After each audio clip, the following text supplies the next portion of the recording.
ಚೆನ್ನಾಗಿ ಬರ್ತಾ ಇದೆ ಸೀಸನ್. ಓಕೆ, ವೆರಿ ಇಂಟ್ರೆಸ್ಟಿಂಗ್ ಆಗಿದೆ. ನಾನು ರಿಪೀಟ್ ಕಾಸ್ಟ್ ನೋಡ್ತೀನಿ. ಸಂಗೀತ ಇರ್ಬೇಕಾ ಹೋಗ್ಬೇಕಾ? ಸಂಗೀತ ಇರ್ಬೇಕು. ಓಕೆ, ನಮ್ರತ ಇರ್ಬೇಕಾ ಹೋಗ್ಬೇಕಾ? ಹೋಗ್ಬೇಕು. ನಿಮ್ ಫೇವರೇಟ್ ಯಾರು? ಸಂಗೀತ ಅವರೇ. ಸೊ ಸಂಗೀತ ಡಬಲ್ಗೆ ಮಾಡ್ತಿದಾರಾ ಆಡ್ತಿಲ್ವಾ?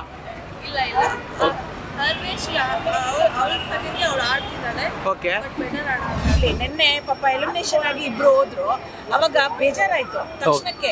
ಅವ್ರಿಗೆ ಅಷ್ಟು ಬೇಜಾರಾದ್ರೆ ನಾವಿಲ್ಲಿ ಕೂತ್ಕೊಂಡೆ ಎಷ್ಟು ಬೇಜಾರ್ ಮಾಡ್ತೀವಿ. ಕರೆಕ್ಟ್. ನೋಡ್ತೀಯ ಅಮ್ಮ ನೀನು ಅಂತ. ಹೌದು, ನೋಡ್ಬೇಕು. ಯಾಕಂದ್ರೆ ನಮ್ಮವ್ರದ್ದು ನಾವ್ ಎನ್ಕರೇಜ್ ಮಾಡ್ಬೇಕು. ಹೌದೌದು. ಮತ್ತೆ ಅವ್ರು ಎಷ್ಟೇ ಟಾಸ್ಕ್ ಇರ್ಲಿ ಅಷ್ಟೇ ಇದ್ರಿಂದ ಆಡ್ತಾರೆ. ಅವ್ರ ಅಗ್ರೆಸಿವ್ ಅನ್ಸಲ್ಲ. ನಾನು ಹೋಗಿದ್ರೆ ಆ ಪ್ಲೇಸ್ ಅಲ್ಲಿ ನಾನು ಹಂಗೆ ಯಾಕಂದ್ರೆ ಅದು ಆಡಕ್ಕೆ ಇರೋದು. ಗೇಮ್ಸ್ ಇದ್ಮೇಲೆ ಹೌದು ನಾನು ಗೆಲ್ಬೇಕು ಅನ್ನೋದು ಇದಿರುತ್ತೆ. ಹೌದು, ನಾನು ಹಂಗೆ ಆಡ್ತೀನಿ. ಲೇಡೀಸ್ ಜೆಂಟ್ಸ್ ಅಂತ ಏನಿಲ್ಲ, ಹುಡುಗಿರು ಹುಡುಗರು ಅಂತ ಏನಿಲ್ಲ, ಇಬ್ರು ಆಡ್ತಾ ಇದ್ದಾರೆ. ಸಂಗೀತ ಕೂಡ ಆಡ್ತಾ ಇದ್ದಾರೆ. ಬಟ್ ಸಂಗೀತಕ್ಕೆ ಏನೋ ಕೆರೆದು ಕಾಲ್ ಜಗಳಕ್ಕೆ ಅನ್ಸುತ್ತೆ. But she also good. ಪ್ರತಿಯೊಬ್ರು ಚೆನ್ನಾಗಿ ಆಡ್ತಾ ಇದ್ದಾರೆ ಎಲ್ಲಾದ್ರಲ್ಲೂ. ಮತ್ತೆ ವರ್ತೂರ್ ಸಂತೋಷ್ ಅವರು, ಕಾಮಿಡಿ ಸಂತೋಷ್ ಅವರು. ಬ್ರೋ ಯಾರು ಗೆಲ್ಬೇಕು ಬ್ರೋ? ಕಾರ್ತಿಕ್. ಯಾಕೆ ಬ್ರೋ? ಫಸ್ಟ್ ಡೇ ಇಂದ ಒಂದೇ ತರ ಆಡ್ತಿದಾರಲ್ಲ, ಅದಕ್ಕೆ ಕಾರ್ತಿಕ್.